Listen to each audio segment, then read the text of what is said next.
sending you to California, Fort Spencer. We have 4 missing soldiers, Captain, and no bodies. We need a supportable explanation. Captain John Boyd is out to solve a mystery. No one just ends up at Fort Spencer. We come for a reason. Yours being? Well, but he is about to discover We have a great sense of camaraderie here at Fort Spencer. something he never imagined. Winged eagle. It's an old Indian myth from the north. Man eats the flesh of another. He absorbs the other man's strength. Now, one man must choose We need others. between having dinner Not me. and being dinner. Good gracious. That's so annoying. Stew a la Major Knox. Guy Pearce, I'm gonna kill him. Robert Carlyle, He was tough, but then a good soldier ought to be. Jeffrey Jones, We want to bring you into the fold. What's wrong? David Arquette, There's no guilt. I gotta eat. But it's tough making friends. Eat to live. Don't live to eat.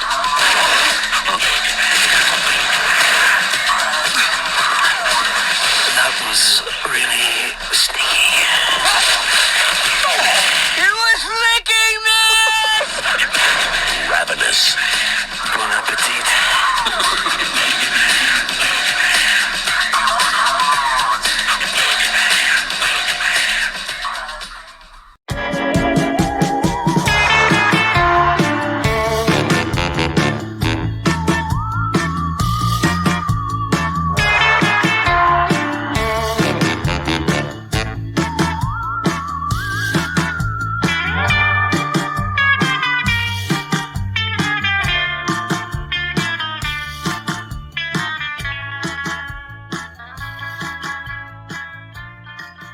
And welcome to the Cult Cinema Circle podcast. My name is Jesse, and I'll be your host today. Now, on today's episode, we're going to head over to Fort Spencer and go be taken to this like really gross fort in the middle of like California. And you know what? We're going to meet a weird guy that came on our doorstep. And I don't know, we're just going to like vibe and chill in the middle of the Sierra Mountains or whatever. Regardless of all that, today, though, we're going to be covering a little movie from 1999 that is celebrating its 25-year anniversary this year called Ravenous. By doing this movie, though, I could not do this alone. So I have a nice, fun guest with me today. So you may have heard him, or if you've never heard him, you'll want to hear him on the Men Who Like Movies podcast, or lovingly Triple M Pod. Please welcome to my show, Clayton Jones II. Hey, Clayton, how are you today? I'm doing wonderful. I'm so glad you had this on your list. Yes. I think this movie is very underseen, so queer, and I jumped at the opportunity. So thank you. Of course, yeah. And I think I became familiar with you. God, I don't even remember, but like, I think we just started following each other because we're both little indie pods, and full of gay people and all that good Yes. stuff. Yeah. So, I mean, like, I'm sure we just kind of followed each other, but I've only been able to listen so much to, I think I was listening to the Saved episode because I love Saved. Saved is so fun. Oh, it's so good. It was Sheree Bohannon from Nightmare on Fear Street and all her podcasts she has. But yeah, it's just like, but yeah, I think this will be the beginning of a wonderful partnership, friendship, because I just like other gays who like movies too. So we've got some things in the works, y'all. Exactly. But yeah, hopefully we won't have any technical difficulties before we started recording. My headphones weren't fucking working, which was annoying, but you know what? It'll be all good. It's President's Day. I can do anything through Christ. Okay. It's not actually President's Day, but it's the weekend before, so it's fine. But yeah, Clayton, tell me a little bit though, because this movie, I had never seen it until very recently. So I think I became familiar with it when when Dead Meat, the channel on YouTube, they did a podcast on it, which was a really good podcast, by the way. But I became familiar with it through that. And then it was actually on Criterion Channel for 90s horror. They had a collection with it and it was on there. So that's when I actually physically watched it for the first time. And I personally fell for it. I fell in love. But tell me a little bit about your history with this. Like, how did this movie come into your life? And what is it about it that, you know, gets you interested in wanting to talk about it with another fellow gay? Oh man, I saw this, I think in college. I don't remember how I came across it, but it was just one of those movies. I don't know if I just like came across like a VHS sale or like a DVD sale, or just like it wasn't like on streaming or something at that point. And I was like, oh man, this is really good. Why does nobody ever talk about this? And obviously, you know, 1999, the greatest year of cinema. You can get lost in the shuffle, I guess, but I thought it was great. I had a crush on Guy Pearce ever since The Count of Monte Cristo as a kid, and I was just like, this is super gay. It's just really good, and it's not something I watch all the time. Like, I was looking in Letterboxd, the last time I watched this was like 2020 or 2021, and I'm always like, man, I should watch this more every time I see it. I'm just like, this is really good. Why don't I throw this on more often? But yeah, wanted to talk about it. I wanted to, and this is not to be mean to you or anything. I wanted to make the Heathers joke of just like, because you're an idiot. but, but that's mean. But you would have gotten it because Heathers. I would have gotten it, and I would have loved it. And I did say it. So, always, no matter what. Don't worry. I have the musical loaded up on Roku, and I'm going to watch it. I'm going to see if it's good. Tell me if it's good. I'm scared.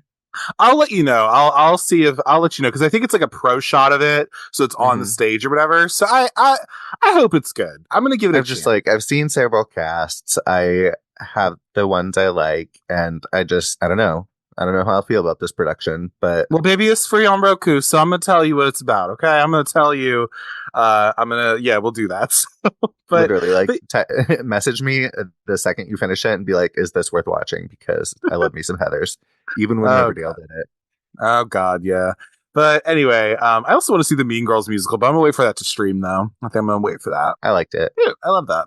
But yeah, but with all this being said, you know, we're gonna go into a little bit about, you know, the figures of this film, a little bit about the production history, because it's got a little bit of a spicy history.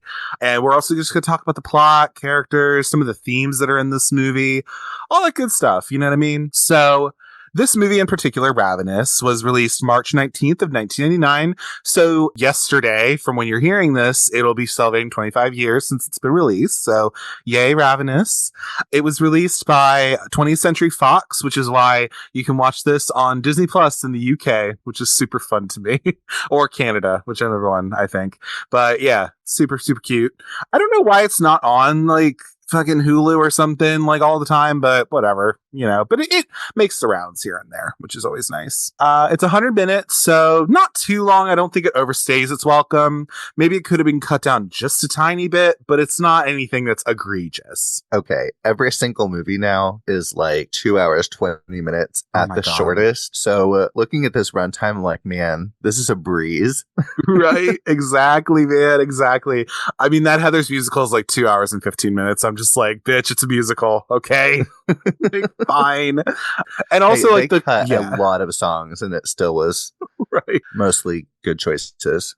That's good. And also The Color Purple's on Max right now, and I've seen the original, but like, I do want to watch the musical.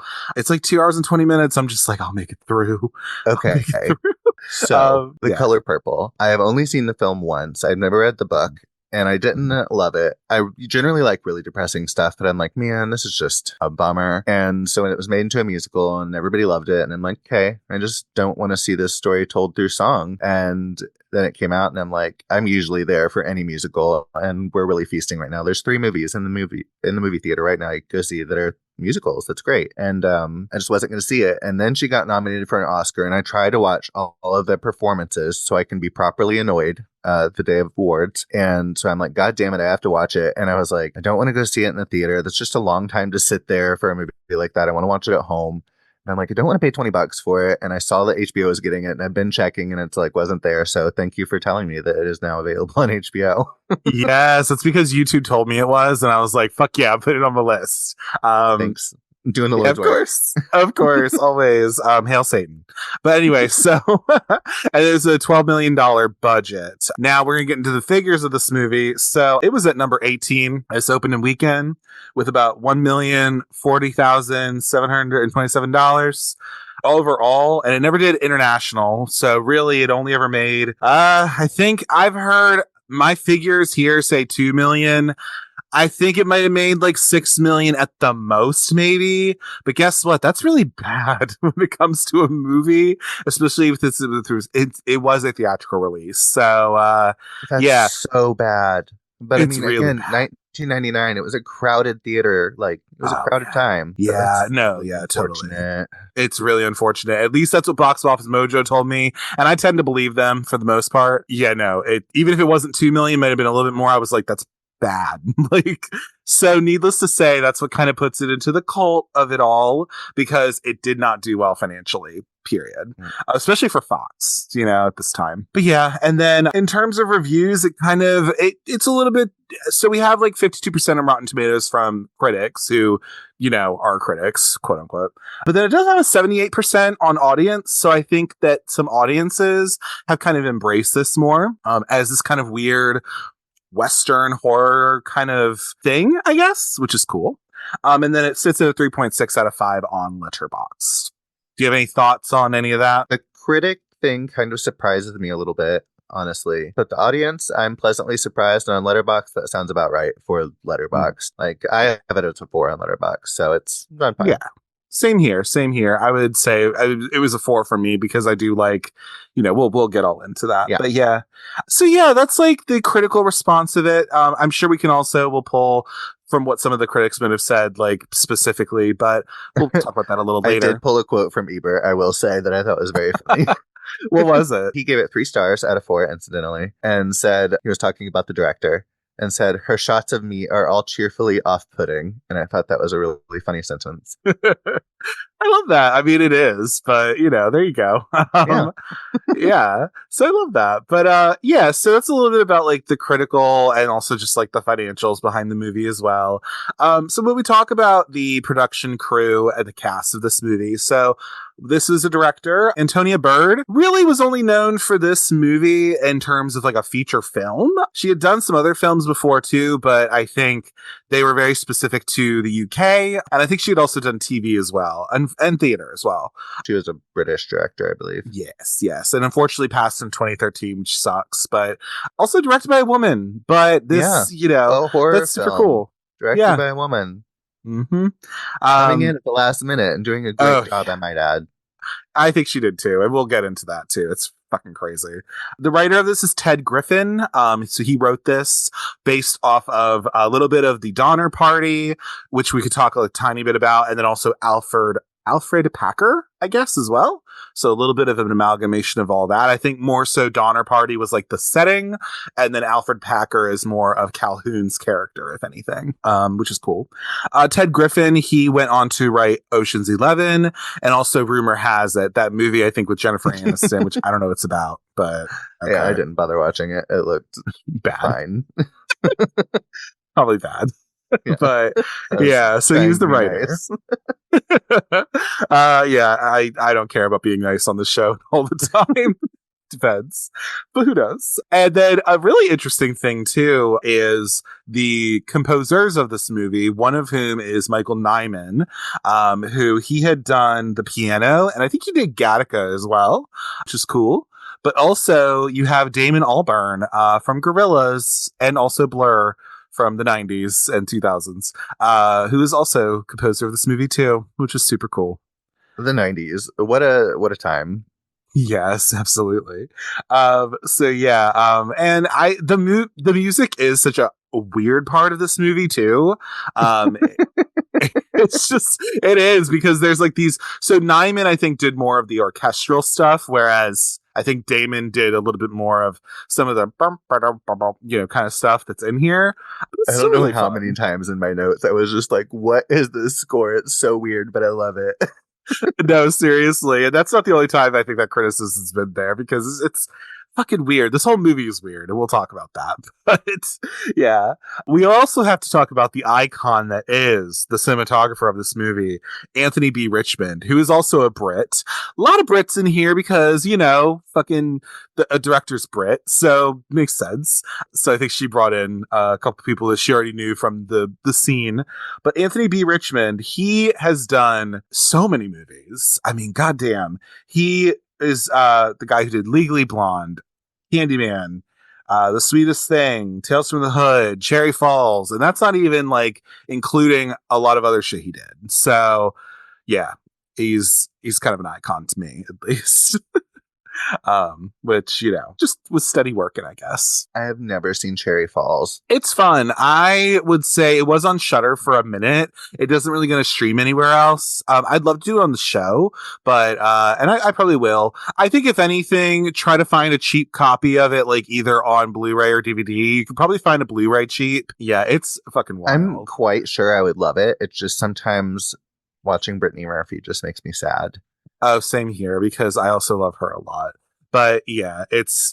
And what's interesting about that is that also had a really bad release history because, Clayton, I don't know if you know this, and you might learn about it if you listen to my episode that I'm going to do on it, I guess, but I'll tell you here right now. So Cherry Falls it cost $15 million to make. Okay. And it was supposed to be a theatrical release, kind of in the wave of the post-slasher, scream slasher stuff and all that kind of shit. And then guess what? It never came out in theaters in the US. It only ever did theaters, I think, in Canada and the UK. And it came out on the beloved USA Network. That's literally where it premiered in the US, which is crazy. Which I did not know that. I would have thought, because I feel like everyone I know has seen it and loves it. Mm-hmm. Like, I literally feel like I'm the only person that has never seen Cherry Falls.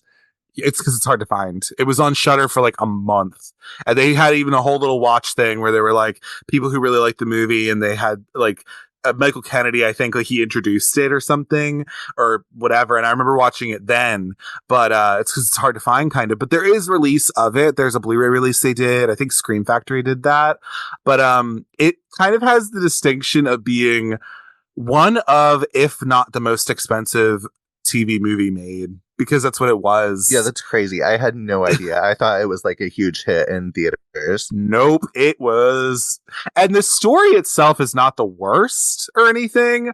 The release of it got fucked because, yeah, it never came out theatrically in the US, and it only ever came on the US network like that. Like, it premiered there, and it was lost really for a long time. It was kind of like, it's not the same thing, but because the movie I'm going to reference is not something that would have come out in theaters, but All About Evil kind of did that. Have you ever seen that movie? It's the Peaches Christ movie that she directed and made with Thomas Dekker and Natasha Lyonne. Oh, yeah. Yeah, it's on Shudder right now. I don't know if you're following Thomas Dekker on Instagram. Hey, but I don't know if I am following him, but what's he doing? Is he doing something bad or good? Oh, I would recommend following Thomas Dekker on Instagram, and I'll just leave it at that. Okay. I think I either do or I've seen him do stuff. And listen, I've been on the Movies Mask. He was on there too. Hey, Thomas. And you know what too? His husband's name is Jesse, and he's Canadian. So I love that for him. That's wonderful. That's beautiful. Also, did you know that have you ever seen Trick or Treat from 2007? Yes.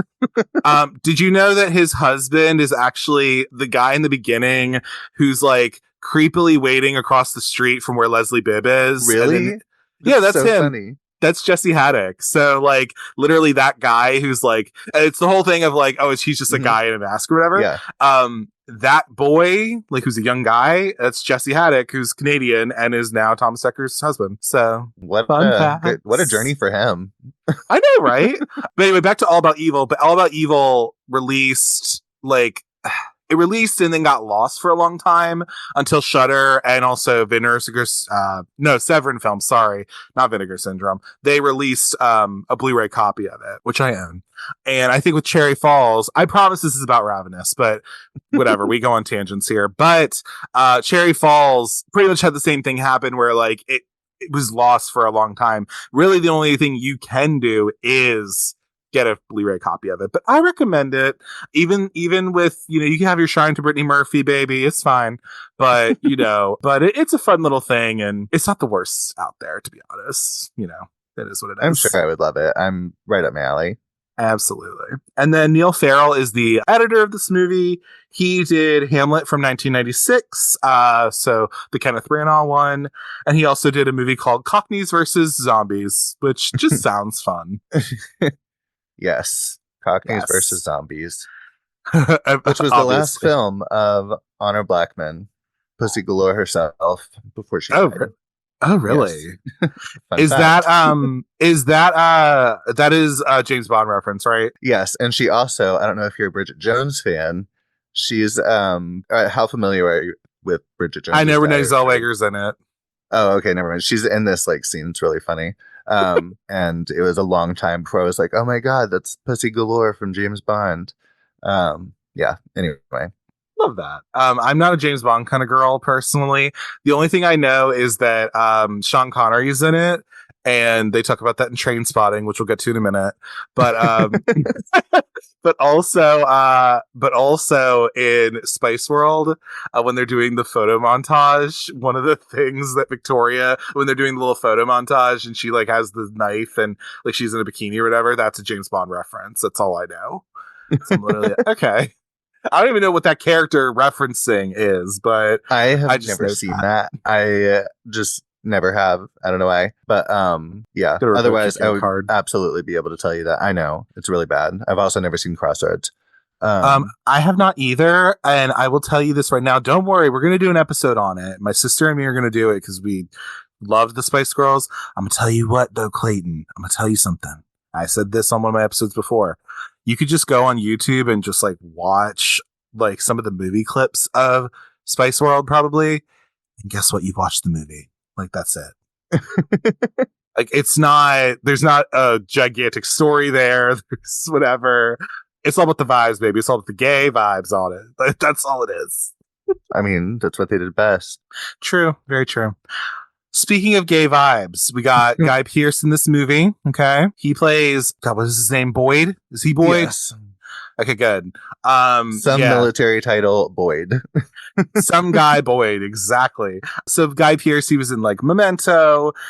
He was in, I know him as Felicia from The Adventures of Priscilla, Queen of the Desert. Putting some respect on that name. God, she's so fucking good at that movie. And then the King's Speech, and wasn't he in a James Bond movie, or did I Photoshop him into that, to be honest? I don't know, maybe. I don't think so. He was in Iron Man. He was in Prometheus. I don't remember him being in a James Bond movie. He would fit right in, though. Yeah, he would. He really would. Exactly. Yeah, very pretty face, all that kind of stuff. Exactly. And then we have Robert Carlyle. For me, he's in 28 weeks later. He's in the sequel to 28 Days Later.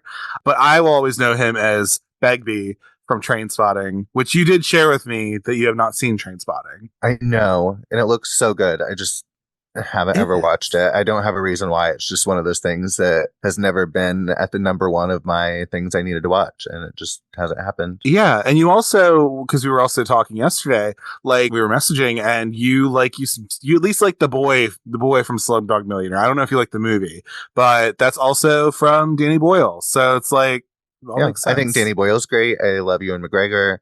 Love Robert Carlyle. There's literally no reason I just haven't pulled the trigger. It just hasn't ever been that number one. This is the vibe I'm feeling, right? That's fair. I think I explained it as if Requiem for a Dream was more fun, but it's not as sad, kind of. It's sad, but also I don't know. It's good. I like it. We covered Requiem for a Dream last year, and I was the one that had picked it, and Sean was just ugh. And we kept having to move it around. I don't remember. There was something, our guest had a family issue or something. So we moved it around a couple times. I ended up watching Requiem for a Dream 3 times in a week. And I was just, oh no. By the time we recorded it and everything, I got through it. And I was just I never want to think about Requiem for a Dream again in my entire life. Are you okay? Do you need some ice cream or something? Oh, it's fine. I'm severely depressed. I handled it quite well, but I was just oh my God, my brain just was dead. I don't recommend. No, I understand that. Dream 3 times in a week's time span. I understand that. I could not do that. 5-star film. Not for 3 times in a week, though. God, I don't like that movie that much, to be honest. Give me Trainspotting all day. Anyway, so that is Robert Carlyle, though. He plays Calhoun with a silent Q in his name, which I just think is fun. So yes, I watched it with subtitles today for the first time, and I was like, "Huh, okay, yeah. Isn't that weird in there?" Wouldn't have thought. I know, right? Robert Carlyle. Do you think he's hot? Absolutely, yes. Okay, so I've always heard about people talking about him being hot when I was younger, when I think like Once Upon a Time was starting or something, and I knew him mainly as a kid from The World Was Not Enough. Also, it came out in 1999, in which he was the James Bond villain, Renard. And I've just always seen him as bad guys and stuff. And I'm like, why do they just... The older I get, he just gets hotter and hotter. And I'll watch him and stuff from the 90s and everything. And I'm like, oh my God, I get it. Anyway. Oh, absolutely. No, he definitely is very sexy to me. And he's sexy in this film. And he's crazy in Trainspotting, but, you know... I mean, Ewan McGregor, the face card does not lie on that man. So he's like the best thing in that movie, but like, you know, also Moaning Myrtle's there. I really like that. It's really fun. So. You know, she made the worst episode of Doctor Who mildly enjoyable. Right. I don't know which one that is, but you know, she also is in Bridget Jones's Diary. She is in Bridget Jones's Diary, and she's in Marie Antoinette, and and in Trainspotting, and yeah, something like that. It all comes back to Bridget Jones. Henderson. Oh shit, are we allowed to swear? What do you think? Okay, just believe you me, I'm somebody who I do not care. I have the little explicit on here, and I say the F slur a couple times every so often. So you know what? Fuck it. If it makes sense for it, but whatever, it's all good. Anyway, so then we have Jeremy Davies, who I think is really cute. He plays Toffler, who's like the chaplain, if you will, I guess. The man of God. He was in The Black Phone actually recently. Have you seen The Black Phone? I have seen The Black Phone and thought it was fine. You're like, it's okay. Okay, so in as few words as possible. The worst thing about that movie shouldn't have been the dad spanking his daughter that she goes home to him. Like, that was the most traumatic thing in that movie about a child killer. It just wasn't really a sense of danger. Kill a kid, you know? Just kill a kid. Something. Just go ahead. You know? Right. Yeah, cowards. Whatever. It's fine. He was also in Twister, apparently, which I guess is getting a fucking sequel. Twisters. Yes. I am trying so hard to not watch the trailer for it because I hate watching trailers because they spoil stuff, but I fucking love Twister and I'm so excited. You're like, fuck yeah. Give me that shit. It's so great. I mean, listen, it's about a Twister. That's a weather phenomenon, baby. You can't make that up. I live in Indiana. So I guess scary. I mean, I live in Maryland, so we just have like rain every so often, and I don't know, whatever the fuck. And then in my notes, I have Jeffrey Jones, who plays... I don't care what his character's name is, and all I just have in my notes is ew with a bunch of W's. Reminiscent of the Bratz meme of the shoe when the girl sees it and she's just like, ew. Yeah, that's where we're gonna leave it at. Okay, because fucking disgusting. It could be the ew meme. It's the disgusting meme. It's all of the things. All of it. So fuck Jeffrey Jones. Don't fuck all of his performances because he's been in like really iconic movies. But like, fuck him. Hope he dies. Anyway, sorry. Yeah. But anyway, he's not even the best part of this movie. So good for him. No. But yeah. So yeah, fuck him. But Steven Spinella, who plays Fort Knox, Major Knox, who's like the second in command of this fucking like fort, I guess. He is actually from the movie Milk, with gay Sean Penn, and then also Connie and Carla, which is not gay Toni Collette and not gay that chick from what's her name or My Big Fat Greek Wedding. Nia Bardolo? Is that one? Yes. I need to watch Connie and Carla. I'll get around to it. Oh man, I just feel like My Big Fat Greek Wedding was a good one-time thing. And then they made like 3 sequels of it, and you're like, what the fuck? She was fun in Chucky recently, but... Oh, cute. Oh, yeah, you're right. She was in... I haven't watched the Chucky series like that. I've watched a couple episodes, but you are right. She was in that. You're very correct. It was surprisingly good. Love that. Yeah. Don't worry. We're doing some Chucky content this year, too. Don't you worry about that. It's going to happen. But yeah, Steven Spinella, he's also a Tony Award winner. Do you know who he's from? Do you know him at all? Mm-mm. So Steven Spinella, so like I said, he was in those movies, but he was also a Tony Award winner because have you ever heard of Angels in America ever? Yes. I have not listened to it personally, but I'm aware of it. Right. You're aware of it. It's a play. Yes. It has a soundtrack. It was a literal, like, it won the Pulitzer Prize, I think. It won Tonys, and it won our man Tony because he played Pryor in it, which is like kind of the main character of the movie. If you want, if you have HBO Max at all, you can watch it. Yeah. You can watch it. I know, right? It's best $15 I could have spent. But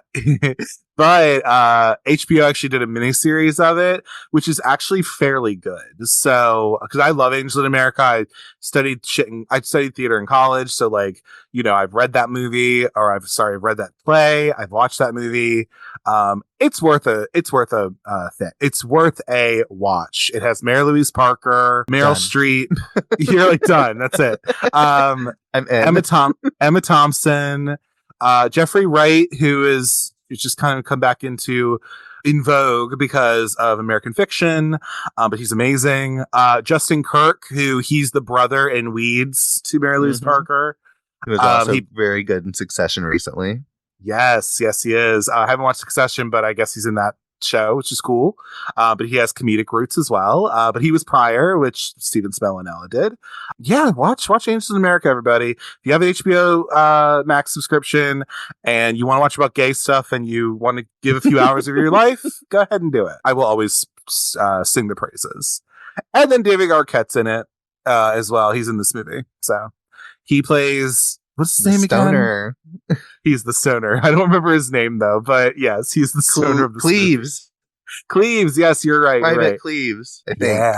Yeah. I don't remember military. Something like that. Yeah, he's like private or some shit like that. Who knows?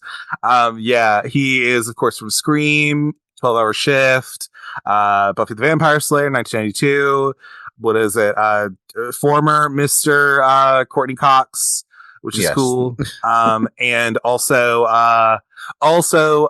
rest in peace, but you know, the brother of legend herself, Alexis Arquette, obviously. Yes. Come on. You know what I have to say? We don't talk about Alexis Arquette enough. Okay? We really don't. I just talked about her very recently. Good. So you should. We just covered Pulp Fiction and talked about her. So fuck yeah. Like, in that before transition. So self-righteous right now. Like, I do talk about Alexis Arquette. No, you should, because she's iconic. Like that she was in Spun with you know, the people who were in Spun, Jason Schwartzman and all them, Brittany Murphy. You know, that she's an icon. She transitioned like in the 2000s when it was fucking hard. She unfortunately passed away due to complications of HIV AIDS. Rest in power, queen. We love Alexis Arquette in this house. On the Surreal Life, bitch, like amazing. Like, oh god. Anyway, I'm glad that when you covered Pulp Fiction, you had to give a little bit of moment to Miss Alexis Arquette. So there you go. Yeah. Patricia's not the only one that talks about her. Exactly. Good old Patricia, at least. She's at least saying, like, hey, remember I had a sister? Because people don't remember. And that's what's crazy, too. Not to go on a tangent. Like, I do go on tangents every so often. But, like, yeah, it's like, maybe she was like one of the first to, like, it was like her and Chaz Bono, I guess, you know?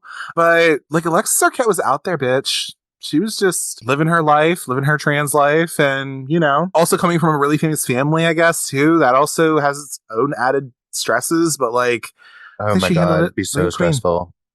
Yeah, I mean, and it was, I mean, like, we're not that far apart in age. I'm 31. How old are you again? 35, thank you. Okay, no, but 35. No. So you're like my sister's age, so we're like literally not that far apart in age, like, at all.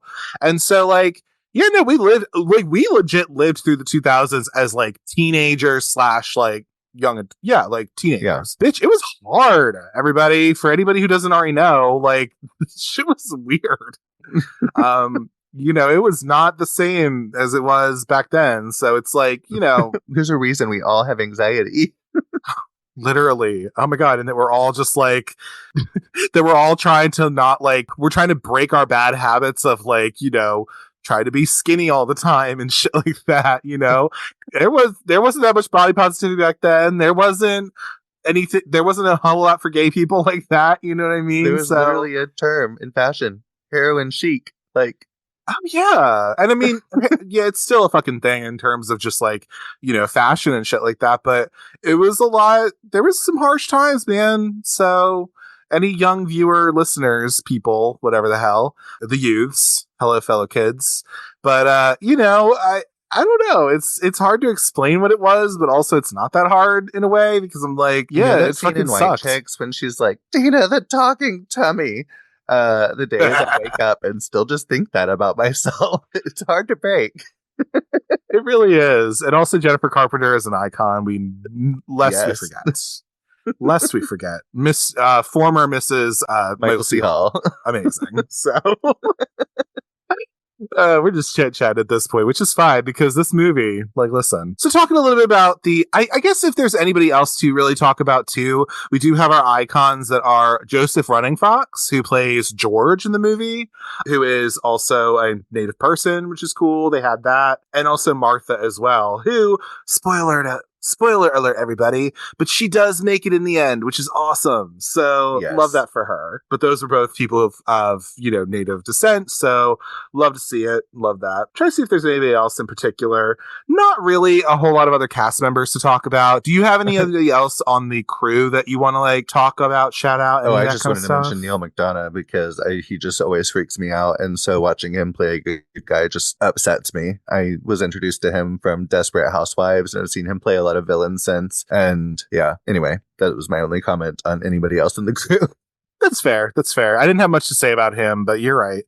He's also very hot in this movie, and his intro I just love because he's just like in a like river just screaming with his shirt off. Iconic. Love. Amazing. Anyway, so yeah, but that's a little bit about a cast, crew, things like that. Now we're gonna talk a little bit about the production of this movie, so feel free to chime in, Clayton, with anything. But this movie in particular, like I said, it came out from 20th Century Fox, and it was one of 3 screenplays that was written by Ted Griffin that he sold to the studio in a week. So this was loosely inspired by the Donner Party. This is not a history podcast, but the Donner Party was pretty much these settlers who were going across the country. They were told, hey, get my like guides or whatever, and I have a super cool shortcut. And the guy who sold them the brochures didn't have a fucking cool shortcut. And then they ended up getting stranded and they had to eat each other, is like the pretty much basic of it.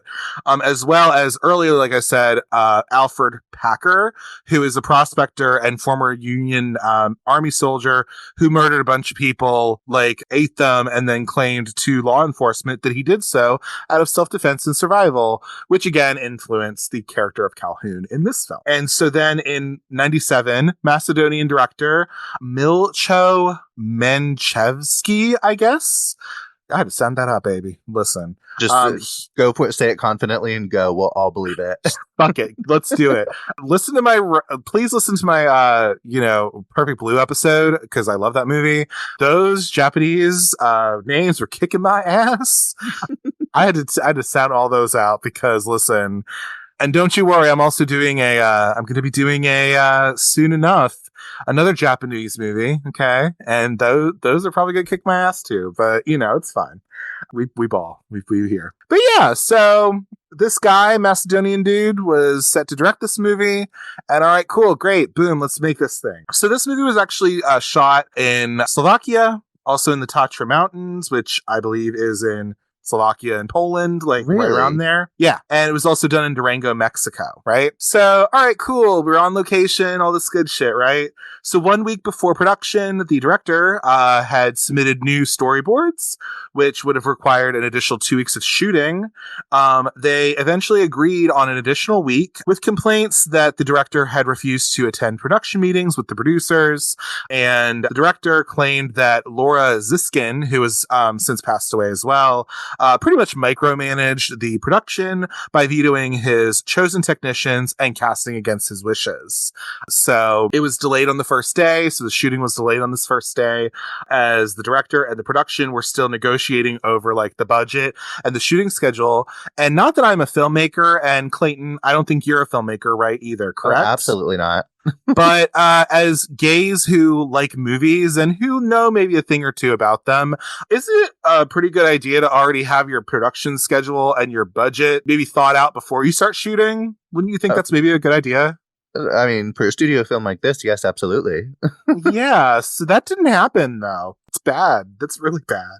So as filming commenced, pretty much the director was saying that Ziskin was sending him notes on the rushes every day, which rushes are just like dailies, I think, like of footage, complaining about the amount of dirt on the costumes and also the amount of close-ups on this movie. And the screenwriter was on hand for, quote, constant rewrites during the shoot. So yeah, about 3 weeks into this production, into filming, pretty much what happened was that Ziskin was like, yeah, no, fuck you. We're firing you.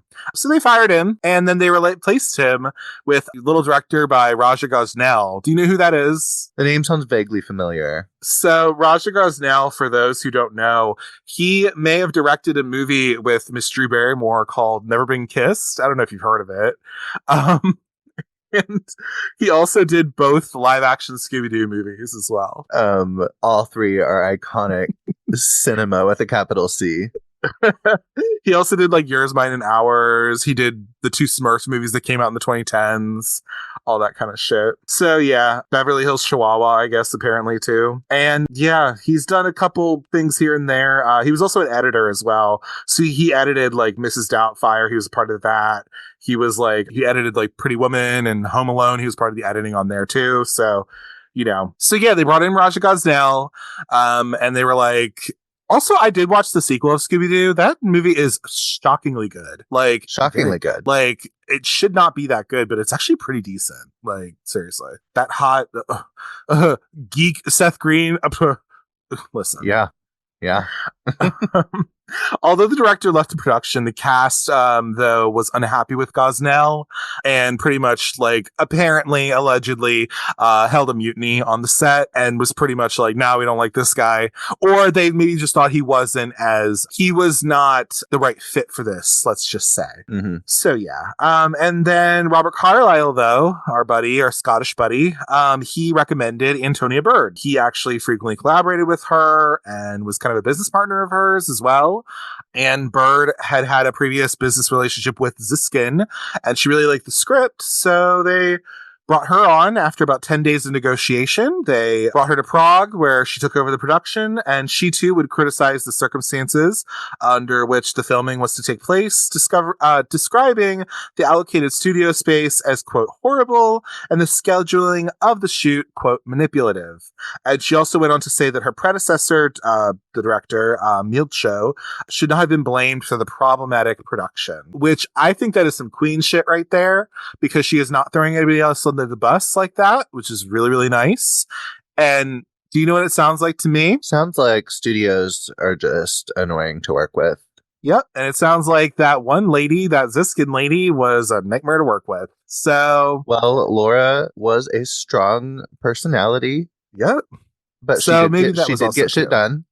She did. But also if you're allegedly like complaining about the dirt on film in a fort like this, what's going on here? You know? Who knows? Studios are idiots. No, that is a good kind of button to that. Is that, yeah. Again, you know, not trying to come down too hard on Ziskin. I guess she has a hand in it because she has to, because she's in the studio, but it's also like, yeah, what the fuck though? Like, you couldn't figure out who to get. Like, anyway, I don't know. And also not trying to find solutions either. You know what I mean? That's the other part of it as well. But when you're up to that point, when you're an executive producer, when you're in that kind of a thing, morals be damned sometimes. Seriously. Yes. Logic sometimes goes out the window. But anyway, so then it sounded like a nightmare to shoot. unfortunately, but they did shoot this movie, and Bird suggested that the final theatrical cut had elements introduced without her approval, though, such as like the voiceover narration of this movie and also explanatory quotes that kind of are just exposition dumps. And she felt that these elements were superfluous and expressed a desire in recutting the film for the European market, since she herself is a Brit. So that's what we have in terms of just like, you know, the filming history and all that. Do you have anything else to add that you have ever found of that, or anything that maybe I didn't already mention? No, I didn't dig too deeply on it because I didn't want to spoil anything you might have had. I can do that sometimes. So I was just like, I'm just going to watch it, and I know what I already know about the people that are involved, and I'm going with that. It works for me, yeah. I mean, it just seemed like this was kind of hell to shoot, but they ended up getting through it, which was fine. And that's all nice and good. Yeah, I knew it was troubled, but not like to that level of extent. Yeah, it just, you know, I don't think it was a fun shoot, let's just say. Let's just put that there. Yeah, and then this movie came out, and like we said, it only made about $2 million in the US. I don't really think it went overseas, so it didn't make that much money. But honestly, though, critically, it at least got over a 50, which isn't terrible. It's halfway. There's some shit that got really bad critical reviews. Go see Jawbreaker, you know? Sorority Row. It's got an abysmal Sorority Row, but like, is it a fun movie? Yeah, kind of. Like, it's, you know, it's not that terrible. You know what I mean? Out of a lot of those like remakes and shit, it makes sense. You know, I fucking love Sorority Row. So I did an episode on it too, and I loved it. Actually, I started listening to it because I was like, I wonder what I'm in for. Because like most of the time, I will be like, yeah, I'll come on a podcast, and then I just jump in, and I was like, hey, I'm actually going to listen to some and be like, okay, what is this person's personality? So I'm not completely surprised. And I was like, ooh, he did an episode on Sorority Row. Yeah, with a whole other gay too, so it's all good. Yes, love Sorority Row. It's amazing. Yeah, and I think audiences like were confused about the tone of this movie, which not surprised by that at all. It has this kind of horror, black comedy, satire, Western shit going on too. Yeah, it's just all kind of over the place, but that's not horrible though. It's just the tone is muddled, if anything. But that's what kind of makes it an interesting movie, because I mean, what would you categorize this as if you had to? Like what genre? Yeah. I would say horror. Yeah, I think it's horror. But you're right, it is kind of hard to call, but Yeah, I think it's a horror. It's a Western horror to me, but it's also like, it's not super funny though, which is funny because it has like the dark comedy in it. There's a little bit of that, but like, no, I think it's also just like a Western horror, really. You know, it's talking about that, you know, which I think is cool. Yeah, the tones are a little bit, because on the one hand, it's like a super serious, like horrifying story. And on the other hand, it has this almost camp sensibility with like the sexual tension between them. It's just like, what? Yeah, definitely. We'll talk a little bit more about that too as we talk about the plot and characters and stuff. But yeah, this has gotten like a cult following. So David Ehrlich wrote for Rolling Stone. He said, quote, "Ravenous butchers the fantasy that the United States is a banquet with room for everyone at the table. This is a landscape where, quote, manifest destiny becomes a handy euphemism for all sorts of horrors, and a reminder that progress was never possible without savagery. The frontier was the Hunger Games, and it always has been. This may not be breaking news, but the film isn't interested in telling you something that you don't know, only showing it to you in a way so giddy and gruesome that you'll never be able to forget it." Which is very true. I think the themes of manifest destiny that come through this, and just like capitalism in general and all of this, like it goes through. But yeah, no, I think that this movie does, if anything, like it does show, in my view, it does show this movie isn't like a glamorous depiction of what it was like at this time or anything like that, which I thought was I think is really refreshing in a way. I think looked miserable. It looked miserable, and it's not any of that kind of shit. I mean, it's like these things going back to Thanksgiving, like, because it's on Netflix, right? Which I'm going to watch. With something like that, we talk about Thanksgiving and we teach it in elementary school and shit, but like it was not happy. Like, okay, like bad, No. bad.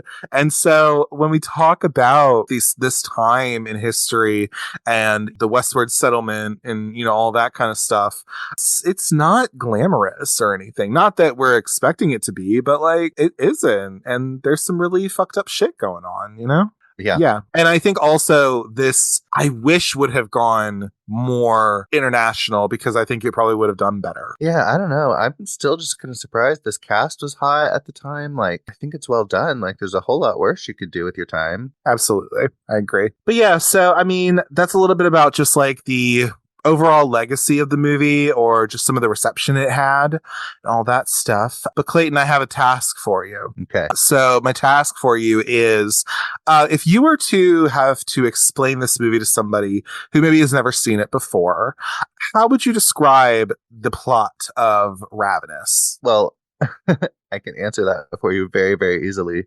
I would point them to what I just logged on Letterboxd. I just said, horniest gay love story of 1999. Perfect. It's good. It makes total sense. That's yeah. No, it does because yes, absolutely. I'd follow you on Letterboxd too. I'll do that probably after the show. But yeah, no, I think this movie. Well, we could talk about it now, I guess. I mean, y'all, this movie is so gay, and I'm here for it. And do you want to speak a little bit on like why do you think this movie is just so fucking gay? I mean. Did you see it? I did see it. I don't know. Just once Robert Carlyle is introduced into this plot, it just instantly gets super, super homosexual. And I love it. I love it so much. It's funny. It's kind of hot. It's so much subtext. And you can't spell subtext without sex. Absolutely. Yeah, I think that's very true. And I don't have it pulled up or anything, but I'm pretty sure Robert Carlyle has actually gone on record to say that with the character of Calhoun, he did play it up as kind of this like gay thing. Because, yeah, I mean, he is kind of that, like, outsider coming into this fort, right? But, I completely understand. He seems like he's having the most fun ever. But, like, I think he does play it in a way where you're just like, what's going on with this guy? What's he doing? Like, I mean, he's constantly talking to Boyd about his virility and all this stuff. And just... Yeah. How you just need to accept it. And like, it's a seduction. I mean, this essentially, even though it's like technically a Wendigo and cannibalism, like it's a vampire story. And he's trying to seduce him to be his partner. Like, it's this whole story. It's so funny. It's true. Yeah, no, absolutely. Like it is this just like spoilers for everybody. I mean, obviously this is a podcast, like we're going to spoil shit, but like, at the end of the movie, like you have them in a bear trap together, just like dead. You're just like, okay. All right. So like, what? Even before the bear trap, they're just standing in front of each other face to face. And I'm just like shouting at the screen, like, now kiss. And then he holds him, lays him down in the bear trap. Like, I mean, it is such a like, I'm tenderly laying you on the bed. We are about to have intercourse right now. And then the bear trap snaps shut. And then like Robert Carlyle's like, I am definitely going to eat you. And I'm just like, oh my God. Yes. Oh my God. No, it's when you see it, or if you're just like horrible homosexuals like we are, no, it's hard not to see it. Like, really. You're just like, what is this? And you're kind of wondering, like, I guess this was a little intentional to do that in a way. I feel like it's there, like, completely, which is, I think, why there's been people who, like yourself, or like even me, or whoever else, I think there are plenty of gay people who are like, oh yeah, no, this movie's gay as shit. Like, what do you mean? Like, absolutely. Like, I think it's impossible to watch this movie and not be like, no, this is gay as fuck. And if you didn't see that, like, were you watching the movie, or are you like literally dumb? Yeah. And I think what's really cool too is like just the fact of having a woman director there as well. I feel like there is this level, because you know how sometimes, like, not that I watch a ton of like action packed, like dudes being dudes movies kind of a thing, right? They're kind of fun. They're kind of fun, but like there is this level of like machismo there, obviously, and you're just like, okay, it's just bros being bros, right? What I think is really cool about having this female director in here is that it doesn't, with this movie that is filled with men in it, where there's one woman, but there's all these men here, I feel like there is no level of machismo in this. There is none of that, really. Like you said, it's the sexual tension that's there, but also there's a level of, I don't know if it's sensitivity necessarily, but this is also just like reason 1970 where female directors are just really fucking good. Yeah, a man directing this movie, it would have been a totally different thing. Absolutely. And I don't even know what, the dude who did it first, like, I don't know what his like goal was with the tone or whatever, I don't know what his end product would have been, but like, I just feel like having a woman do this, like there is a level of sensitivity in here and also just like a different, I don't know, je ne sais quoi, if you will. Like, there is just that. There's that vibe there where I'm just like, a man would have done that. He would have fucked this up. You could argue that it's already fucked up because it didn't do well, like, financially. But, like, no, I think, like, the vibe of this, I love the fact that it's directed by a woman because you can tell in a way.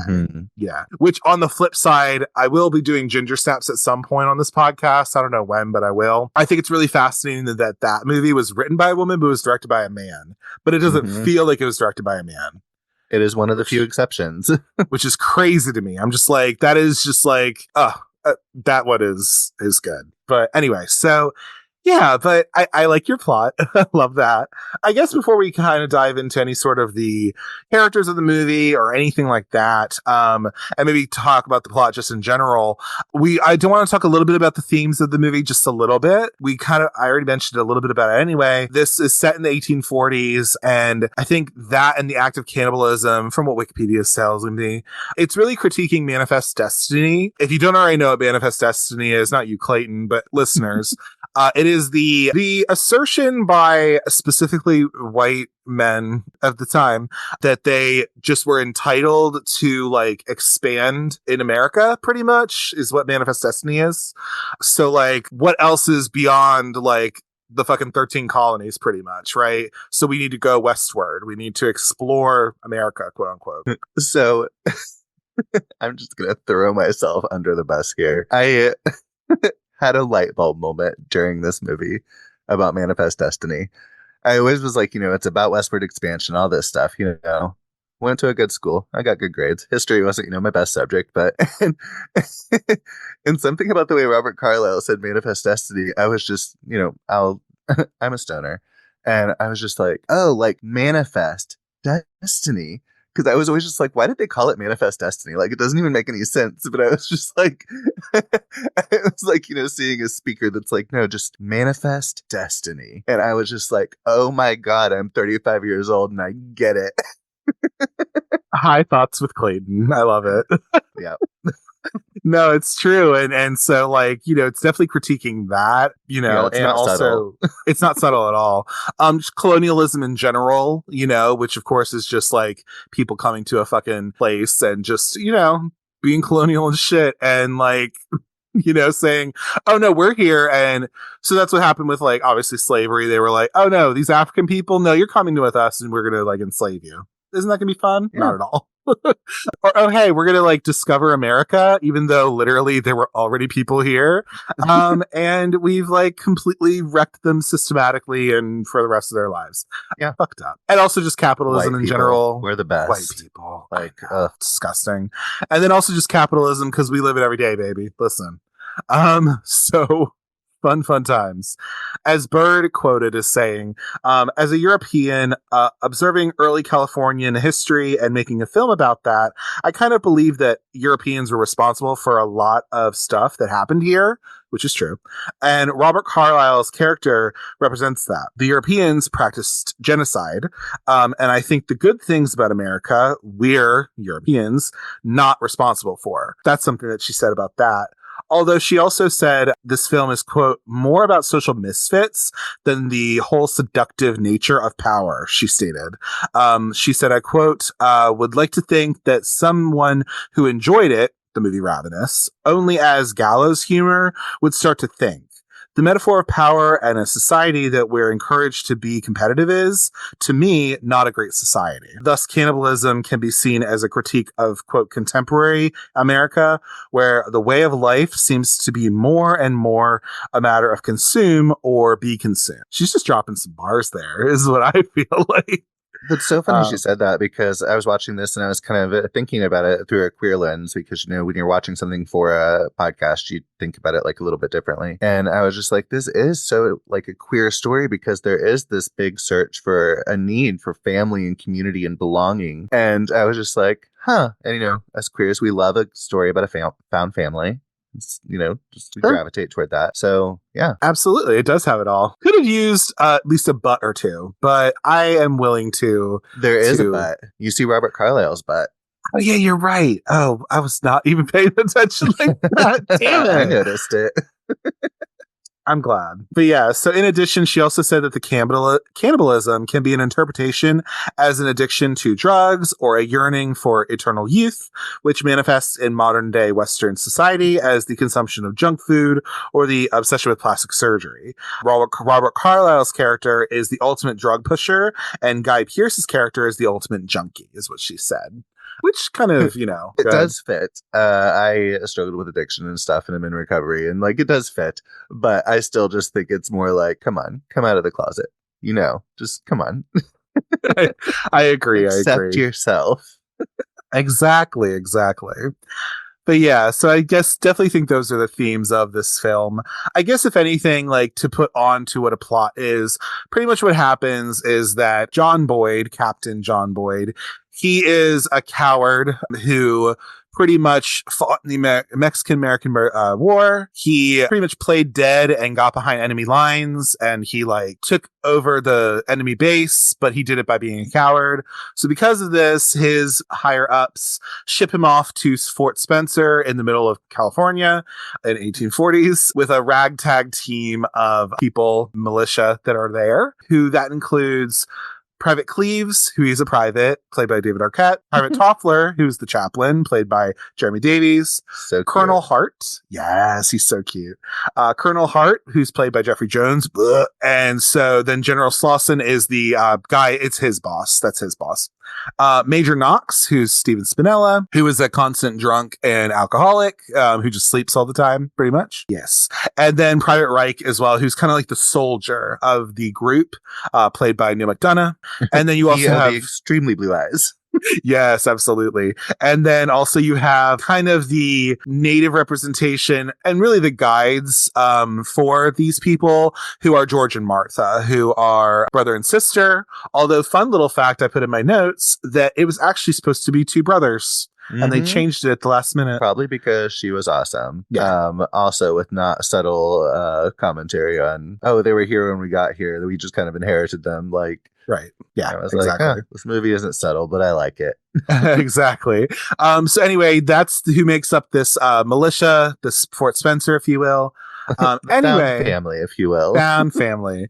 Anyway, so this outsider comes and he comes across this fort. This is Calhoun, who is played by Robert Carlyle, who's Scottish, and he's also Scottish in the movie. But anyway, he pretty much says like, hey, I've been like walking around for 3 months. Pretty much this thing happened where like I got into this, I was with these people like heading west, and some shit happened. We had to pretty much like hide in a cave because fucking shit went down, and then we had to like resort to eating each other, and it fucking sucked, and I was able to somehow survive, and then this is how I'm on your doorstep now, pretty much, once he comes to. And then what we end up finding out is that, well, Calhoun, because they're like, oh, well, there's at least a woman who's still, I think, alive in this place. So, like, let me lead you there and we can go save her. So, because they're like, that's our jobs. Like, we have to go and, like, save this woman who's in peril because women are in peril in the 1840s.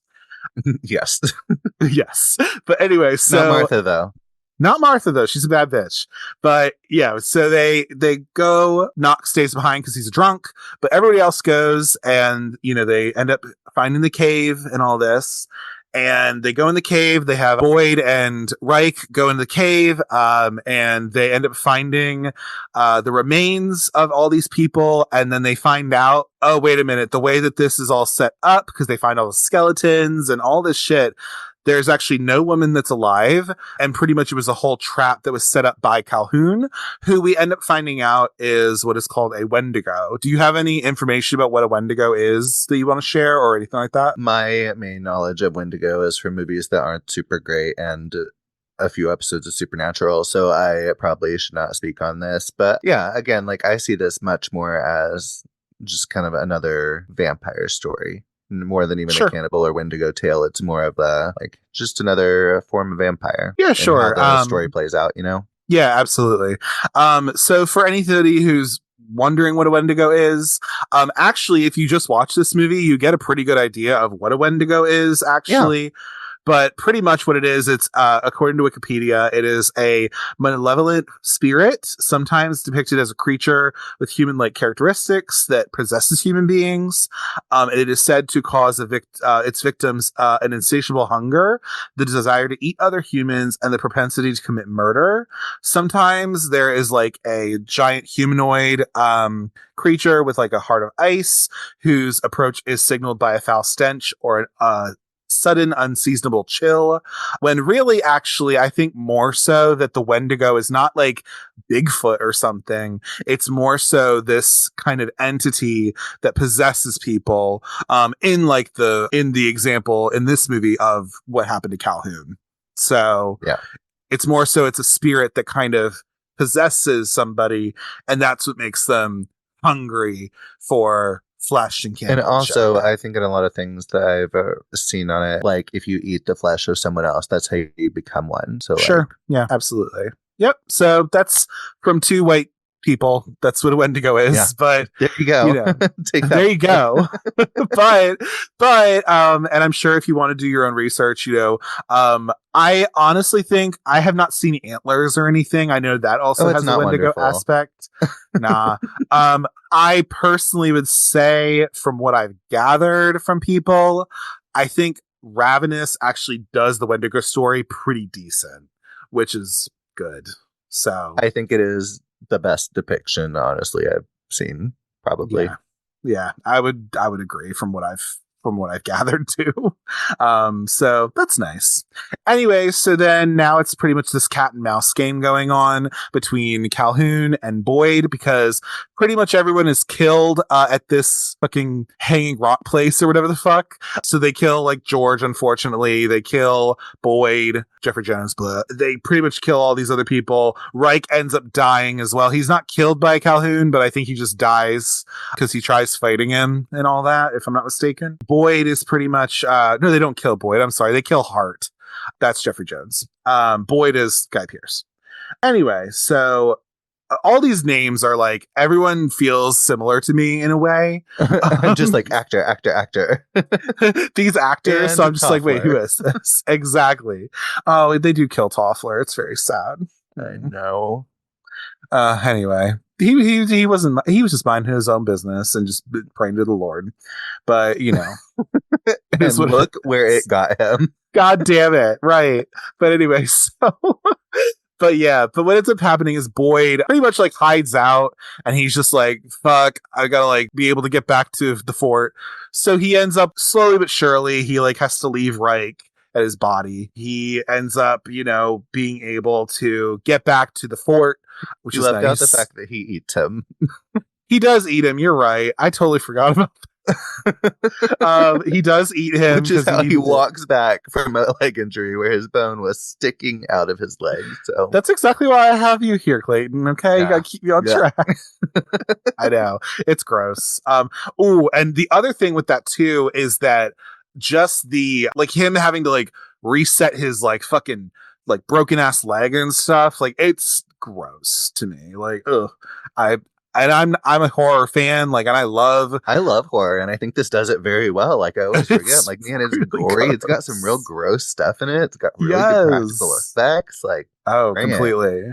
Bring it. I love it. Like, yeah, ugh. it's not like overall scary necessarily. I don't think it's supposed to be, but like it does some stuff really well. So I like that. Anyway, as you stated, yes, he ends up after eating Reich, he's able to make it back to the fort, and then we end up finding out. So Cleves and Martha were still there too. They were still hanging out because they went off and were buying stuff in town, and then they had to come back, so they weren't going on the mission, obviously.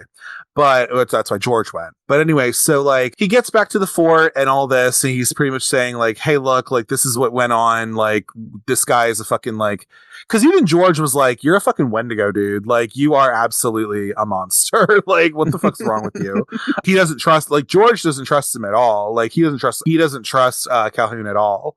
But then he ends up getting killed, unfortunately. But yeah, Boyd makes his way back. He's like, yo, this is what happened with this fucking guy. And what is it that they end up sending Ives? How does he come in the story again?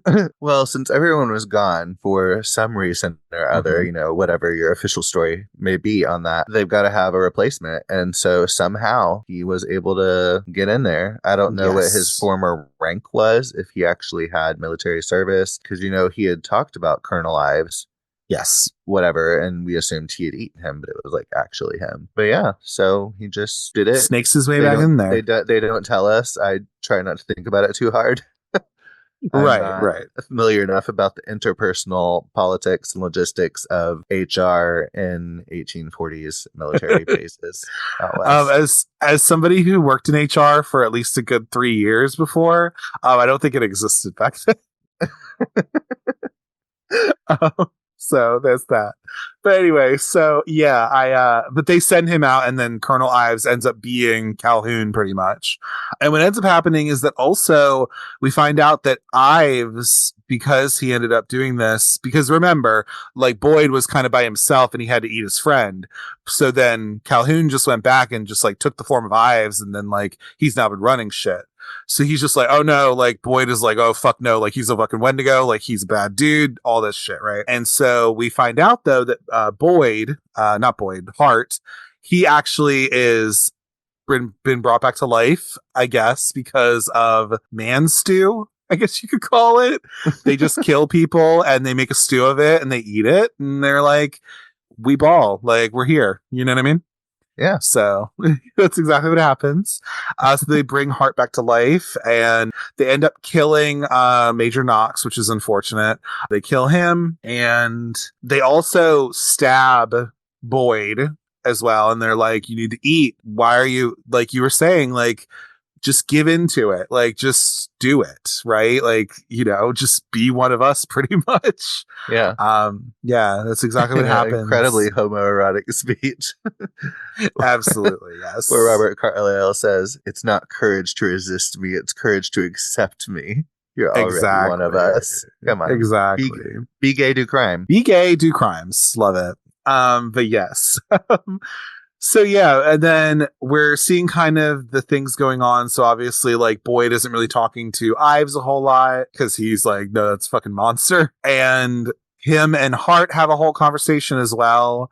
But then, if I'm not mistaken, Hart is all like, yeah, like this is cool at first to like do this, and it was cool to like get brought back to life and shit like that. But I can't keep doing this forever, and I can't keep this on. So like, you know what? Kill me, pretty much, which is what he asks Boyd to do. And so Boyd kills him because he's like, pretty much mercy kill me, because I can't keep living like this. Yeah, I made a note about that because I just found it interesting with what we know about him as a person. And I do think, I mean, as far as his performance, I think he was quite good. But when that line, I can't live like this anymore, like kill me, I was like, wonder how deep he had to dig for that. I wonder. I was just sitting there like, Yeah. Anyway, that's my only note on him in this entire film. That's fine with me. But yeah, but then this kind of sets into motion the end of the film, where pretty much like Ives has called for like reinforcements, I guess, quote unquote, to come, and like, because what he's pretty much doing is like he's saying like, hey, we don't have a whole lot of people here anymore. We need more militia. Because what he's going to do is he's pretty much going to do the Motel Hell of it all. And he's just going to like kill the people that come there. And then that's what's going to keep him going. pretty much, because he's been doing that for however long now. Because who's to even say that Ives and his previous expedition was the first time he ever did this? Do you know what I mean? Like, yeah. But anyway, so this sets into motion the end of the movie where pretty much We get a super long improvised fight scene. We do, yes. Pretty much Boyd is going after, I want to call him Begbie, but it's not Begbie, it's Calhoun. They want to go after him. They're going after each other. They fight, all this kind of shit. But yeah, I mean, that's pretty much how it ends, is that like they are standing off against one another. Cleves has been killed, unfortunately, which is very sad. R.I.P. David Arquette. We love you. But yeah. He's the stoner in a horror movie. Love it. Like, he's great. Gotta die. But, yeah, exactly. But yeah, so it was that. And yeah, they face off for one another and then they end up getting killed. Well, Boyd ends up killing Calhoun by trapping him in a bear trap. And I love his little line where he says, "That was very sneaky," or something like that. I just think it's some of his line delivery is just like off the chain and it's kind of crazy, but I love it. And yeah, and that's when they're like pretty much cuddled on top of each other on a bear trap. And this is Martha having brought these people back. So it's literally I think it's like the other officers from like Boyd's other posts. Like they're coming and surveying this place and they end up finding all this shit. And again, we have a final girl in Martha, which I love for her. And the movie just ends on like a literal like vertical crane shot of these two men just like lying on top of each other under a bear trap. And that's how the movie ends. Yep. With more crazy score. Amazing. Like, thank you, Damien Albarn. Absolutely. I mean, that's what this movie pretty much is about. But do you have any, I know you probably have some notes as well. Some notes, if you will. Always. Always with my Baltimore. But like, do you have any particular like standout scenes of the movie or anything like that you kind of want to talk about, since we did just talk about what the actual fucking movie's about? Yeah, I didn't have like a ton. I just had some. First of all, I love movies set in like the mid 1800s. I don't know why. It just like, it's so rugged and out west, and especially if they're like on location. Like, give me an on location like Western ish movie. Like, I hate westerns, but like Hateful Eight or this, or just like, I don't know, a genre. Have you seen Bone Tomahawk? Yes. Okay. Like, I like genre western, like that wouldn't typically be like a western anyway. But so I'm already in for the vibes of this movie. It's so cold. It makes me, my situation today, it snowed here yesterday. We got 5 inches. I'm a smoker, like I've said, and I have a thing outside because I don't smoke in the house. You know, those little camping like pods you can sit in to like protect you from the cold. Anyway, so I have one of those, and so I sat out there and smoked and in the snow and watched Ravenous, and it was just like 4DX. It was amazing. Yeah. Okay. I mean, hey, your cinematic experience. I love that for you. It was what I needed. And I was like, you know what? I don't want surround sound in my like theater room. I just need to be on location myself. Experience this. Absolutely. Yes. Yeah. Yeah. I can get into some movies later, westerns and stuff. I can get into some of those. Like, I think this is a really good example of that. I do want to watch Bone Tomahawk, like, because apparently that shit's wild, but like, I'm here for it. Yeah. Any sort of that like little yeehaw type shit. Like, I can pull up on that a little bit. The men are always so hot. I bet. Could it also, like, From Dusk Till Dawn, is that kind of a little bit of that too? Maybe a little bit. Yeah, absolutely. Yeah. And you know, also like, I know it's not the same, but like, this is just me wanting to just talk about Demon Knight at any point I want to, at any point I can. But I will also throw in Demon Knight a little bit there too, bitch. Why not? I haven't seen it. My co-host Sean, I feel like, really loves that movie. I love that. I love it for Sean. I really do. I love that journey for him as well. I just don't see it for myself unless I'm ever forced to for a podcast. I mean, I don't know if I'm going to force you necessarily, but I mean, I'm just going to keep telling you to go watch it. But that's just me. Any other things like scenes or anything that kind of stand out, or any other kind of things? He was licking me. Oh my god, yes. So yeah, that was something I failed to mention when they were going off to the cave or whatever. That they set up camp, and what ends up happening is that Toffler falls off of a cliff or something. He falls off of somewhere. Would be the worst. Oh my god, horrible in 1840s. But anyway, so like he ends up like getting this like wound in his stomach, but he's like, they patch him up and they're like, oh, you'll be fine, walk it off, right?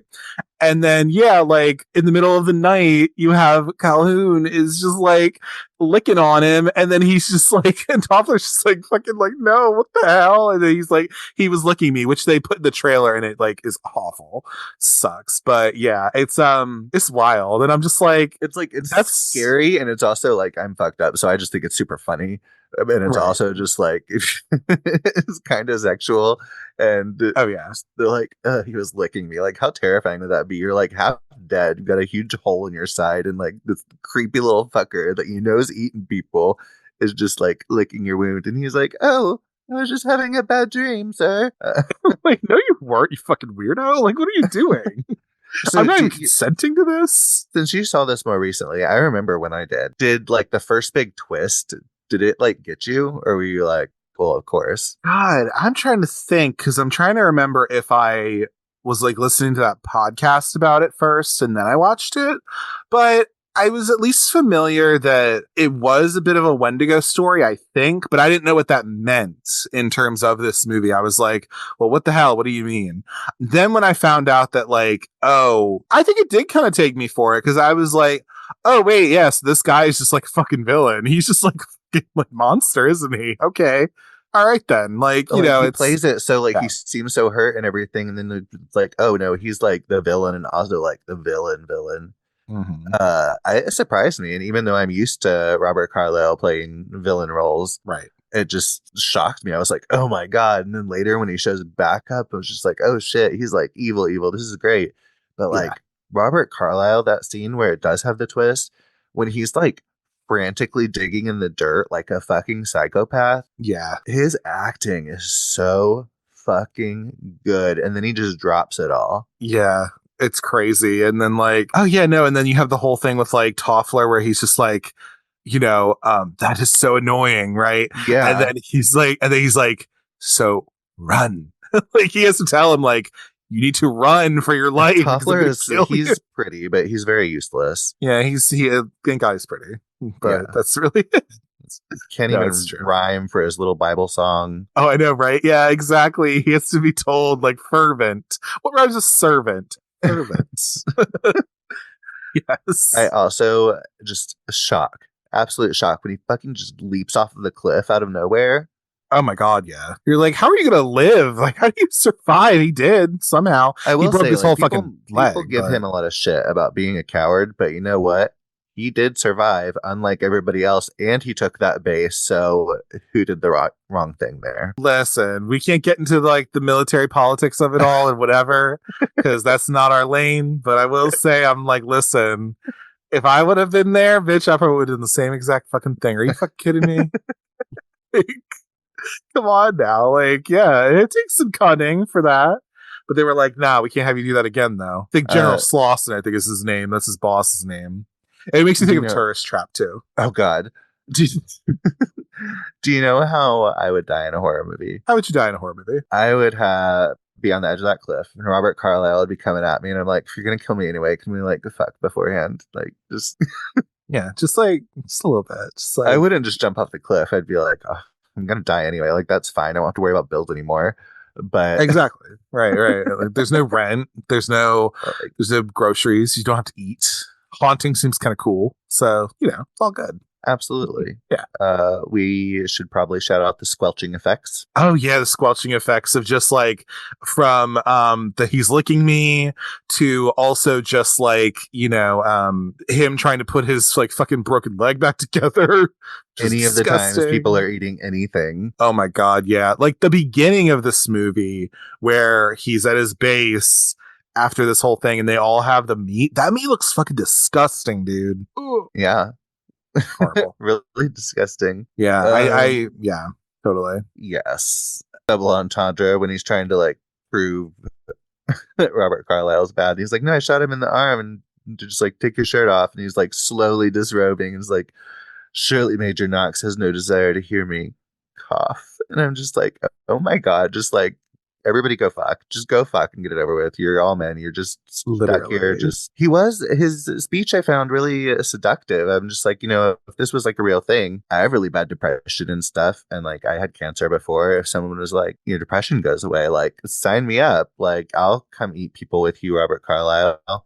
What's up, Remy Hammer? Oh, God. A depression cure? Like, that's an enticing thing. Sure. I mean, if I just have to eat people. In the 1800s. Yeah. Everyone acts. So I just recently watched Society of the Snow, which is on Netflix. Very, very good. Oscar nominated film about the rugby team that crashed in the 70s in the Andes and had to eat each other to survive. Really powerful movie. But everyone acts so like whatever. And it's like, if you're in a survival situation and you had the opportunity to eat the food forbidden, you do it. Nobody would judge you. Well, yeah, and plus, it's interesting how we have this kind of a thing. Like, Ravenous was there, like you said, that movie on Netflix, but even just like having Yellow Jackets out there, and that's like gripping as hell too, of just like, whoa, what the fuck? And we're not getting any more until 2025. Oh, I know. And I'm just like, it took me a while to watch the last episode of the second season, but I finally did. And for those, listen, you just have to go. Just get like the cheapest, if you can, get like the cheapest Paramount Plus plan that might include Showtime and just watch it, baby. Just do it. Do yourself a favor if you haven't done it already. Seriously. It's lonely being a cannibal. It's lonely being. Exactly. And just all the feminine energy of that, just everything amazing. Like I don't know about you, but like, I'm not somebody who I love, like, I don't like things hyped up because then I'm like, wow, that fucking sucked or whatever, right? Like, a part of me is just Yellow Jacket blows up to the hype. It's fucking good. It really does. Like, no, that's what I was getting to. No, that's what I was getting to. Where it was like, people are like, is it really that good? Da, da, da. I'm like, no, I think Yellow Jackets is, if you're into that kind of a thing, where you're down for like, horror themed, like cannibal story with women. Like, what the like. Sign me up. Like, I'm down. There's that. I also think it's very funny, not that it's a cannibal story, but like the chick who plays Young Van in it, she's from Santa Clarita Diet, which again is just a zombie story, but like, yes, it's just very funny. I also thought that was funny. But yeah, all of the women in it are iconic. All the girls in it are iconic. This is not about the men at all, which I love. Like, Elijah Wood is like one of the strongest men in this movie or in the show, and like, so funny. I would watch an entire series of him and Misty just doing crime together. I love it. Like, that one is, to me, like, it does live up to the hype. Whereas something like, is Succession as good as people say it is? Or like all these kinds of things. I thought it sounded so boring, and I watched it twice in a year now. That's like fair. The entire series. It's good. I'm also the same person who's like, everyone needs to watch 6 Feet Under because I think it also lives up to the hype personally. That's me. Absolutely. It's a perfect 5-season run. Like, literally perfect 5 seasons. It's on Netflix right now. Of all time. Like, literally, this is why I like you, Clayton. Okay, listen. like literally you need to watch it. It's amazing. It really does live up to the hype. And also, some people may not like it or not, but I know me and my sister do. Schitt's Creek, I also think lives up to the hype. There's a reason it won a bunch of Emmys, y'all. I'm sorry, but like, that show, I don't care what anybody says about it, blah, blah, blah, blah. No, it's worth the hype. It should have won all those Emmys. Like, I Alexis went into Rose, that show thinking I was not going to like it. I like went into it like, this is going to be dumb. And I fell in love. And literally, like, I could give a fuck less what David does, like, at some point, because I'm like, okay, that's cute, whatever. Alexis and her story arc, Fight Me, is the best story arc of that show, period. Don't care. Like, it's just so good. Like, I just, anyway, this is not a Schitt's Creek podcast, but I'm just saying, like, oh, believe you me, I would do it. But it's just like, oh, it's so good. Again, love Patrick and David, love that. But like, Alexis, oh my God. Alexis and Moira were my reasons for tuning in. Absolutely, like 100%. I did not watch that show that she did afterward, unfortunately. But I mean, it's Annie Murphy. Like, fucking, no matter what she's in, like, she'll probably be good. So it's all good. Yeah, we didn't really break down any of the characters or anything. We don't think we really need to do that. It's a bunch of men, and they have a whole lot of. 2 of them have a lot of sexual tension. You just want them to fuck. Okay. Yes, all the time. Basic idea of what this is, and it's kind of interesting because there are that. Yeah, go ahead. Guy Pearce really rocks a sweater in the final I thought that too. confrontation. It's a wonderful blue sweater. He really pulls it off nicely. He did a great job with that. I was like, that looks so comfy, kind of. And then also, like, he's wearing that. Oh, amazing. I had one negative. I didn't love some of the editing. I thought the final sequence, which I do forgive a lot because of the situation, and that they had to like improv it. I just find it kind of funny, and it drags on, and just kind of like, it is what it is. They were able to pull it together, and some of the editing stuff where it's like, oh, he's like succumbing to the whatever and wanting to eat, and like the flash cuts to Robert Carlyle like putting the cross on his forehead and blood, and just like it felt very music video and did not tonally fit with the rest of the movie at all. It was very jarring, and I was like, ugh. I'm stoned and I'm thinking about the editing at the climax of this movie. I shouldn't be doing that. Right. So, yeah, that was the negative. But otherwise, everything to the final dramatic exhale Robert Carlyle gives that goes on far too long. And I don't know why he did it, but thank you. He didn't have to go that hard and be that extra, but he did that for us. He did. Yeah. Great time. I agree. Yeah, I agree. And I think what the thing with the characters too is that like the thing is that a lot of the other characters, there's not that many of them anyway. So like Knox is the alcoholic, Cleves is the stoner, like you said. So obviously him, kid spirit, it's fine. There's that. I mean, like, really this story to me is very much about Boyd and Calhoun and kind of their whole thing going on too. Because even Hart's very incidental in this too. And just, but I think like, if anything, like, so they are a little like some of those other characters are one note in a way, I feel like, but also, yeah, exactly.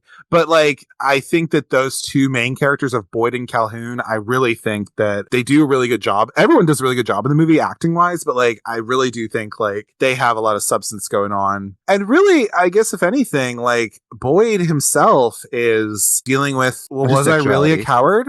Well, yes, but also like, was I really a coward? And what does that mean? Like, am I just a pussy? Like, really? Like, I don't know. Like, because I'm being punished for it by being sent to this place, right? So, like, but what do I do now? He kills the Wendigo. He gives his life. That's the only way you can kill it. And Martha's like, yep. So he was brave. He saved, countless people in the future because they were going to make a little from dusk till dawn army camp. Like I said, Motel Hell. Yep. Yeah. Pretty much. Yeah, no, totally. I mean, I think I guess to wrap up, because we've been talking for almost 2 hours almost just about, but this movie does deserve something of that. I think to close it out, I think this movie is super, I don't think this has not been said before, but like, it's definitely underrated. Is it totally all over the place? A little bit, sure. Is it like a decent little cannibal horror movie with a little bit of a Western flair to it? Yes. And I think it would be worthwhile to give it a watch for sure. I think it's a very unique story. I don't know of another story that's like it that I could just like say, yes, this is that. And I'm always down for those kinds of stories. Like, I'm just like, this feels pretty original and it feels pretty cool. So, I think I love the fact that it does have a cult following of people who like it, who appreciate the queerness, like homosexual undertones in there, all that.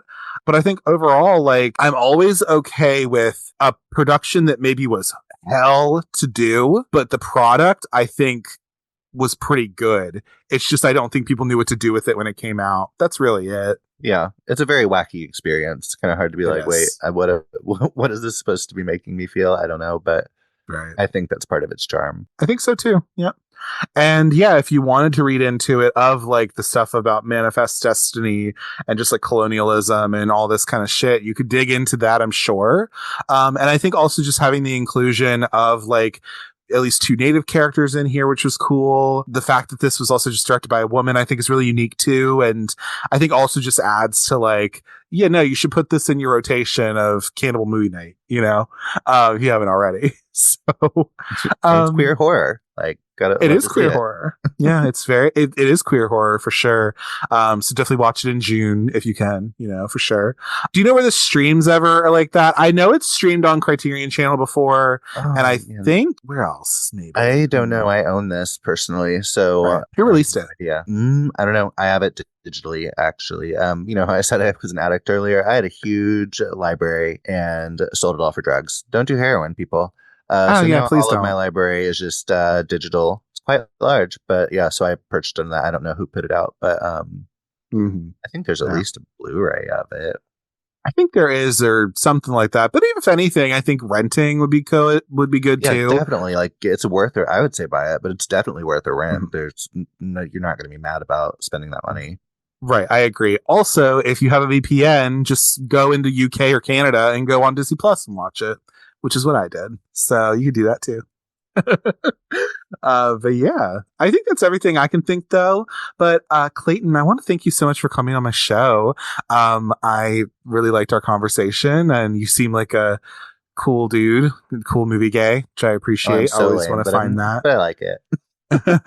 Well, and also just talking about like your own experience and like, that you yourself are somebody in recovery, and you can kind of see that with like the characters in this, like, I always appreciate people being vulnerable on my show too, and all that kind of shit. But yeah, don't do drugs, kids, please. Yeah. Make good choices. Make good choices. But yeah, Shout Factory put out a Blu-ray in 2015. Oh, awesome. All right, I'm gonna have to look, because so the goal this year is not that I have like a ton of goals, but like with movie collection stuff, Criterion sale, I'm gonna get Trainspotting probably because they released it. But I want to wait for the sale. And then I guess also I'm going to go see if I can find some Scream Factory Blu-rays and see where I can find those at. I might put Ravenous on there. So we'll see. But gonna probably do that because why not? But again, thank you so much for coming on the show. I guess if you want to plug your socials, tell me a little bit about your show, the Men Who Like Movies podcast. Sure. Yeah. I will talk about myself. I'm Clayton, have the Men Who Like Movies podcast with my co-host Sean, and we'll go back and forth and each pick a film we think deserves to be talked about. And we have a bunch of really fun guests, critics, people that work in the industry, just love movies, and super queer, good time. You can find it anywhere. Men Who Like Movies. You can find the podcast on the socials. It's at Triple M Pod with 3 M's. You can find me on the socials and on Letterboxd at Just Happy to See You, #2, letter C, letter U. I think that's pretty much everything. Yeah, I think so. I think that's pretty much all. I'll have to listen to some more of the show, I guess, and, just try to see. But this will not be your first time this is your first time on the show, but it won't be your last, I'm sure. I have some other titles that I want to have you and the co-host on for. Yes, absolutely. Why the hell not? And then I'm sure I'll also find something to cover on your show, but that won't be until probably next year, everybody, which is fine. I schedule really far in advance, everyone. I'm sorry. I need the structure. Yeah, but I and what's cool too about your show that I noticed is that, similar to how I like to do it, I didn't want to just have a horror show, even though I love horror. I wanted to have something that was also, obviously I tend to cover cult film, but the definition of cult film can be changing every so often. So it's this thing of, I have covered stuff that maybe aren't cult movies, quote unquote, depending on your definition. But I will say that I like that I'm able to not just focus on horror, but I can focus on comedy, musicals, things like that. So absolutely. There were definitely a lot of talks that went into that, because you do better if the more it's like being a doctor. The more specialized you are, the better things go. But I'm like, I love horror, but I wouldn't want to be constricted to just horror. What if I wanted to talk about Mamma Mia or something? All kinds of content. There's stuff there for everyone, literally. All kinds of movies. Love that. Yeah. Well, again, thank you so much for coming on the show, and it won't be your last time, of course, but I hope you enjoy the rest of your evening, and thank you so much, and we'll sign off now. All right. Bye. If you'd like to get in touch with me, you can do so at cultcinemacircle@gmail.com. If you'd like to give movie recommendations, give feedback on the show, be a guest, whatever, I'm open to all of it. And on social media, you can follow the show. On Instagram, I'm at Cult Cinema Circle, and on Twitter, I'm at Cult Cinema Circle. You can also also follow me on Letterboxd at Jesse, Jesse, Kremp, Kremp, all one word. On the social media platforms, I'll post what the next episode is. I interact with people, post stories, post little movie reviews of things I've been watching, all that kind of fun stuff. If you haven't already done so, please give 5 stars and a 1 to 2 sentence review on your podcatcher of choice, whether that be Apple Podcasts, Spotify, Audible, YouTube, wherever you get your podcasts. Please, the engagement helps get eyes on the show, get more listeners to the show, and keeps me doing this thing that I love to do, which is covering these different cult movies. For next week's episode, we're going to be covering a little movie from 1989, and that is called Troop Beverly Hills. If you don't know what Troop Beverly Hills is about, it's about a mother in Beverly Hills who's going through a divorce, and she's trying to find some direction in her life, and she decides she's going to lead her daughter's wilderness group that is set in Beverly Hills. Shelley Long movie, super fun. So it's a first time watch for me, so I'll be happy to cover it, and that's what we're doing next week. But as always, thank you so much for taking the time to listen to the Cult Cinema Circle podcast, and remember, it's not courage to resist me, Boyd. It's courage to accept me. Take care. Bye.